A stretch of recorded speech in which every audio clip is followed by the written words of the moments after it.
여러분 안녕하세요. 수능 특강 스피드노트 8번째 시간입니다. 이제부터는 우주 단원으로 들어가게 되는데요. 우주 파트의 첫 번째 단원이죠. 별의 특성과 관련된 내용들 살펴보도록 하겠습니다.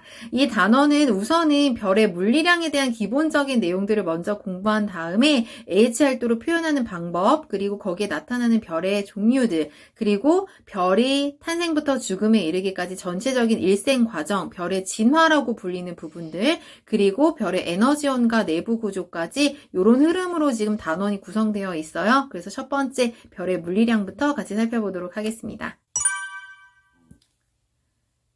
자, 별의 물리량에서는요, 일단 가장 중요한 내용이 별의 표면 온도와 관련된 내용이라고 볼 수 있겠는데요. 그것에 앞서서 여러분들이 분광광측의 개념부터 정리를 좀 두셔야겠습니다. 그래서 천문학은 사실 빛의 학문이라고 불리죠. 그래서 분광 관측을 통해서 다양한 정보들을 우리가 알아내고 있거든요. 특히 이제 별에서 오는 빛을 볼 때는 별에서 이제 흡수 스펙트럼을 만들게 되거든요. 왜냐하면 별의 대기가 마치 저온의 기체와 같은 역할을 하기 때문에 특정 파장의 빛들을 얘네들이 흡수해버리는 그런 특징이 있거든요. 그래서 스펙트럼 상에서 나타낼 때는 이런 식으로 흡수선이 나타나요. 이걸 보고 뭐 흡수선이 강하다, 약하다 이렇게 구분을 하기도 하고요. 그래서 이런 그림 자료가 나왔을 때 여러분들이 매끈한 곡선 위에 이런 선들이 나타난 건 흡수선이구나 이렇게 알아볼 수 있으면 되겠습니다. 이걸 기준으로 해서 별을 특정 이제 기준에 따라서 분류를 하게 되거든요. 어떤 흡수선이 강하냐, 뭐 중성수 흡수선이 강하냐, 약하냐 이런 걸 가지고 이제 별을 분류하기 시작했고요. 그것과 관련된 내용이 바로 분광형에 대한 내용들입니다. 그래서 분광형 같은 경우는 이제 별의 표면 온도에 따라서 이온화되는 정도가 달라지면서 이렇게 다른 패턴을 나타내게 된다라는 걸 알게 됐고요. 표면 온도에 따라서 순서대로 나타냈을 때 오비어파인 걸 키스미 요 순서대로 나타내게 되죠. 그래서 M형으로 갈수록 표면 온도가 낮은 별이고 O형으로 갈수록 표면 온도가 높은 별이다라는 거. 그래서 분광형과 관련된 내용들은 여러분들이 이런 흡수선의 색이 그래프가 나왔을 때요. 해석할 수 있으면 됩니다. 그래서 중성수소 흡수선 같은 경우는 A형 별에서 좀 강하게 나타나는 특징이 있고 뭐 태양과 같은 G형 별에서는 뭐 칼슘 흡수선이 좀 강하게 나타나는 편이다라든지 그 다음에 온도가 높은 O형이나 B형 같은 경우는 헬륨 흡수선들이 나타나는 특징이 있다. 이런 부분들 정리해 두시면 되겠고요. 별의 표면 온도가 사실 가장 중요한 내용이긴 합니다.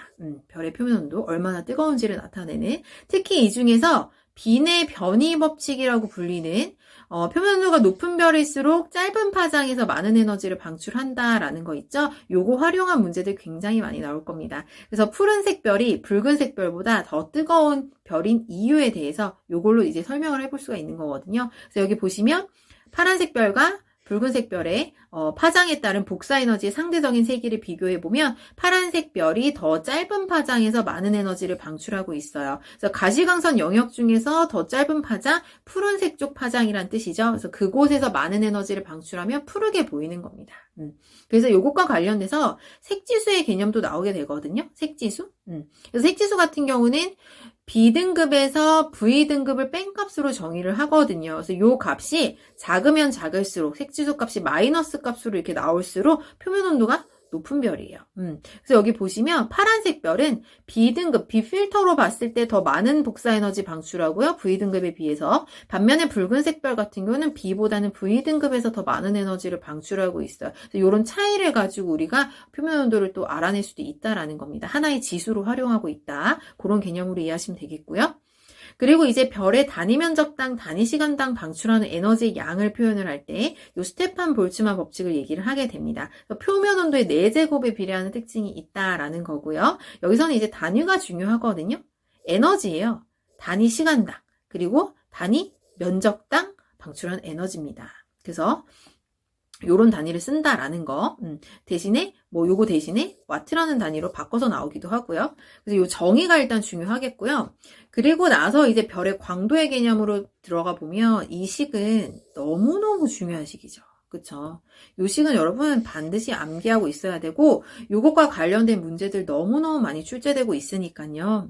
당연히 알 거라고 생각을 합니다. 이것과 관련돼서 이제 계산 문제가 많이 나오거든요. 그래서 별의 크기, 그 다음에 표면 온도와 관련된 간단한 계산, 수식 계산 비교하는 거 그런 부분들이 중요한 출제 포인트로 나오고 있습니다. 그래서 여기 자료 보시면요. 지금 별 A와 별 B의 단위 면적당 단위 시간당 방출되는 에너지의 비가 25대 1로 나와 있어요. 그리고 이 별의 크기는 2대 1이래요.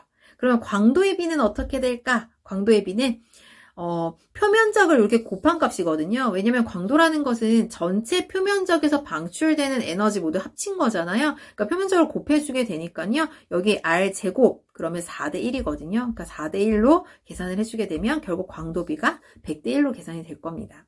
그런 내용들 생각할 수 있으면 되겠고요. 그리고 이제 별을 분류를 할 때 광도 계급에 따라서 분류하기도 해요. 그래서 흡수선의 선폭을 비교해가지고요. 그 선폭에 따라서 같은 분광형이더라도 선폭이 다르더라. 그런 것들을 통해서 우리가 또 광도를 구분해가지고 별을 분류하기도 하거든요. 그래서 요 광도 계급에서는요. 1357, 알아두시면 되겠습니다. 1357. 그래서 초거성, 거성, 주계열성, 그리고 백색외성, 요렇게 로마자랑 연결시켜서 여러분들이 별의 종류 말할 수 있으면 되겠습니다. 자, 그리고 이제 두 번째로 별의 종류에 대해서 살펴볼게요. 별의 종류는 H활도상에서 나타내는 위치를 가지고 우리가 구분을 하게 되거든요. 이 H활도는 분광형 또는 표면온도, 그리고 광도 또는 절대 등급, 이런 물리량들을 한눈에 볼 수 있게 나타낸 표가 바로 H활도입니다. 너무너무 중요한 표죠. 그래서 이 H활도상에서의 위치, 수많은 별의 데이터를 여기에 딱 찍어보면요. 대부분의 별들이 여기에 찍힙니다. 그것을 우리는 주계열성이다 라고 하고요. 모든 별의 약 80%에서 90% 정도가 다 이 단계에 머무르기 때문에 주계열성에 해당되고요. 주계열성은 특히나 특징이 왼쪽 상단으로 갈수록 이쪽에 분포하는 별일수록 표면 온도와 강도가 높고요. 그리고 반지름과 질량이 큰 편, 그리고 수명은 짧은 편입니다. 그래서 질량이 큰 별일수록 연료물질이 많기 때문에 에너지를 많이 방출하게 되고 그러다 보니 뜨겁고 밝다라는 특징이 있겠죠. 이거는 주계열성에서 성립하는 그런 특징이다라고 보시면 되겠고요. 그리고 여기에 속하지 않는 다른 별들도 있습니다. 표면 온도는 낮음에도 불구하고 광도가 크다라는 것은 별의 사이즈가 굉장히 크다라는 뜻이죠. 거성이라고 부르고요. 더 큰 별들은 초거성이라고 불러요. 반면에 표면 온도가 높음에도 불구하고 광도가 좀 낮은 별들도 있어요. 얘네들은 크기가 작아서 그렇거든요. 요런 애들 백색 외성이다라고 부릅니다. 그래서 별의 종류는 주계열성, 거성, 초거성, 백색 외성 요렇게 여러분들 구분할 수 있으면 되겠습니다. 자, 그 다음 이제 별의 진화로 가볼게요. 자, 별의 진화 같은 경우는 이제 별의 탄생부터 죽음에 이르기까지 그 전체적인 과정을 이해하는 것이 중요하겠는데요. 특히나 이렇게 H활도상에서 경로가 나와 있을 때 이게 어떤 진화 단계에 해당되는지 말할 수 있으면 되거든요. 그래서 우리 수능 특강 교재에 나와 있는 자료 중에 일부를 가져와서 설명을 좀 해보자면요. 원시별에서 주계열성 전까지는 별이 이제 중력 수축을 하면서 에너지를 만들어내는 단계거든요. 그러니까 중력 수축, 크기가 줄어들면서, 광도가 좀 줄어들면서, 이렇게 주계열에 도달하고 있는 모습. 그래서 기역에서 니은 단계로 가는 이 과정을 우리는 주계열 도달 전까지 과정이다라고 얘기를 하게 됩니다. 표면 온도가 특히 1000켈빈 정도에 이르게 되면 그때부터 이제 가시광선을 방출하기 때문에 우리 눈에 보이는 별이다라고 볼 수 있겠고요. 특히나 이제 질량이 큰 별일수록 진화 속도가 빠른 편이거든요. 걔네들이 더 빨리 주계열에 도달하는 특징이 있다라고 알아두시면 되겠습니다.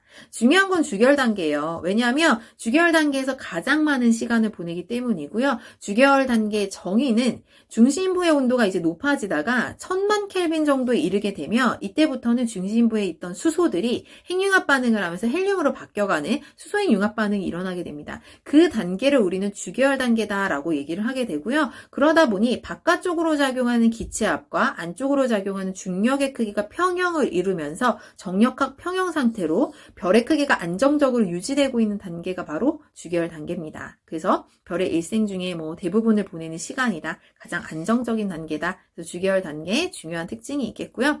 그 다음에 이제 주계열을 벗어나게 될 때는 어떤 단계냐? 중심부에 수소가 다 고갈이 된 거예요. 다 헬륨으로 바뀌었어요. 그럼 중심에 헬륨만 남아있겠죠. 그리고 나서 이제 요 헬륨이 이제 중력이 이기는 줄다리기 게임에서 중력이 이겨요. 그럼 이제 수축을 하는 거예요. 그럼 헬륨 핵이 수축을 하면 그 과정에서 또 에너지가 발생하게 되고요. 그래서 껍질 부분이 또 온도가 올라가면서 수소핵융합 반응이 일어날 수가 있어요. 그래서 수소 껍질 연소가 일어나게 되고요. 그러니까 중심부는 수축하고 바깥쪽에서 이제 껍질 연소가 일어나고 그로 인해 별의 바깥층이 팽창하면서 굉장히 사이즈가 커지는 단계를 거치게 됩니다. 사이즈가 매우 커지기 때문에 이때 광도가 커져요. 이것을 우리는 거성이다라고 얘기를 하게 됩니다. 그래서 거성 단계는 좀 더 세분화한 단계들이 있어요. 여기 지금 그림에는 디귿 정도로 표현이 되어 있지만 좀 더 세분화한 단계들, 뭐 헬륨 핵 연소가 일어나는 단계, 이중 껍질 연소가 일어나는 단계, 이렇게 세분화하는 것들 우리 본문 자료에 있으니까요. 그 내용도 다시 한 번 더 보면서 여러분들 스스로 적어보면서 복습해보는 시간 가졌으면 좋을 것 같아요. 그래서 거성, 초거성 단계를 거쳐서 이제 마지막 별의 종말 같은 경우는 이제 질량에 따라 마지막 순간이 달라지죠. 그래서 별은 태어날 때 질량이 결정되고 마지막 운명도 이미 알고 태어나는 거예요. 그래서 별의 질량이 태양과 비슷한 별과 그다음 매우 큰 별 이렇게 구분해서 보시면 되겠는데요. 태양과 비슷한 별 같은 경우는 뭐 적색거성 이후에 행성상 성운 단계를 거치게 되고 마지막에 백색의 성으로 남게 됩니다. 태양 같은 경우는 이제 중심에 탄소 정도를 남기고 이제 끝을 맞이하게 되죠. 질량이 매우 큰 별 같은 경우는 이 초거성 단계에서 핵융합 반응이 연속적으로 많이 일어날 수 있기 때문에 중심부에 철까지 만들어질 수 있다라는 특징이 있고요. 초신성 폭발을 거쳐서 이제 중성자별이나 블랙홀로 생을 마감하게 됩니다. 그래서 이런 성단에 대한 자료가 있을 때 이런 자료를 보고 여러분들이 순서 판단할 수 있으면 되겠는데요. 여기 보시면 지금 주계열에 가고 있는 단계인지 아니면 주계열을 벗어나고 있는 건지 그거를 여러분들이 눈치를 채야 되거든요.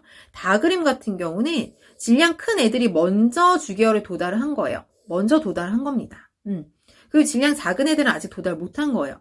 그래서 대부분이 도달한 다음에 여기 지금 대부분 도달했죠? 그리고 얘네는 또 벗어나고 있어. 질량 큰 애들이 먼저 벗어나고 있는 거예요. 그쵸? 여기도 이제 벗어나고 있는 겁니다. 그래서 순서대로 얘기를 하자면 다 가나 요런 순서대로 시간 순서를 얘기를 할 수가 있어요. 핵심은 뭐예요? 질량이 큰 별일수록 빠르게 진화가 진행된다라는 거. 중요한 내용이죠. 자, 이제 마지막으로 별의 에너지원과 내부 구조입니다. 이 내용은 이제 별의 진화와 많이 밀접한 관련이 있는 내용이기 때문에 사실 이 에너지원을 먼저 공부하고 진화를 공부해도 괜찮거든요. 근데 우리 교재 순서에 따르면 어쨌든 별의 에너지원과 내부 구조가 이 단원의 마지막에 나와 있는데요.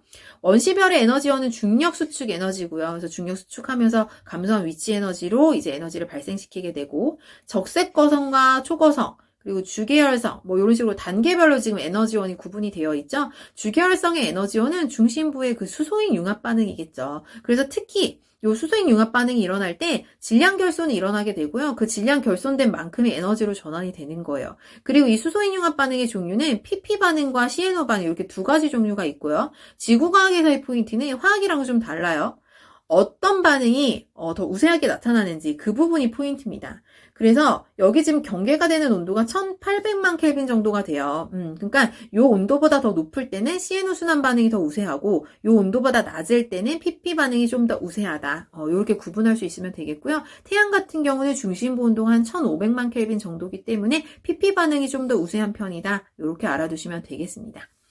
그리고 이제 적색거성과 초거성 같은 경우는 핵융합 반응이 연쇄적으로 계속 나타나기 때문에 그런 핵융합 반응을 주요 에너지원으로 사용한다라고 이해하시면 되겠고요. 특히 마지막 순간에 철까지 만든다라는 거. 철이 가장 별 내부에서 만들어질 수 있는 안정적인 원소다라고 알아두시면 되겠습니다. 이런 내용들을 바탕으로 해서 이제 별의 내부 구조를 보자면요. 지금 요 그림 같은 경우는 우리 수능 특강 교재에 좋은 그림 자료가 있어서 선생님이 여기 스피드 노트에도 실어봤거든요. 이렇게 내부 구조의 변화를 순서를 여러분들 나열할 수 있으면 돼요. 그래서 처음에 중심부에 수소 연소 일어날 때가 제일 먼저일 테고 그 다음에 중심부의 수소가 다 헬륨으로 바뀌어 있고 외곽부에서 수소 연소가 일어나는 단계 그리고 나서 이제 중심부가 수축하면서 헬륨도 이제 온도가 높아지게 되면서 헬륨 핵 융합 반응이 일어날 수 있겠죠. 그 단계. 그 다음에 이제 마지막에 중심부에 탄소가 남아있고 그 다음에 껍질 부분에 이런 연소들이 일어나고 있는 단계. 순서를 여러분 맞출 수 있으면 될 것 같아요. 그리고 질량이 매우 큰 별 같은 경우는 이렇게 내부 구조가요. 점점 안쪽으로 들어갈수록 무거운 원소를 만들고 있기 때문에 철로 이렇게 자리 잡고 있다라는 사실 알아두시면 되겠습니다. 그래서 여기까지 해서 일단 별의 특성에 대한 좀 중점적인 핵심이 되는 그런 내용들, 중요한 내용들 위주로 일단 간단하게 살펴봤고요. 보다 세부적인 내용들은 여러분 스스로 복습하면서 잘 메꿔 나가길 바랍니다. 그래서 이번 시간에 이렇게 해서 8번째 별의 특성까지 살펴봤고요. 우리 다음 시간에는 9번째 내용 스피드노트로 또다시 만났으면 좋겠습니다. 여러분 수고하셨습니다. 안녕.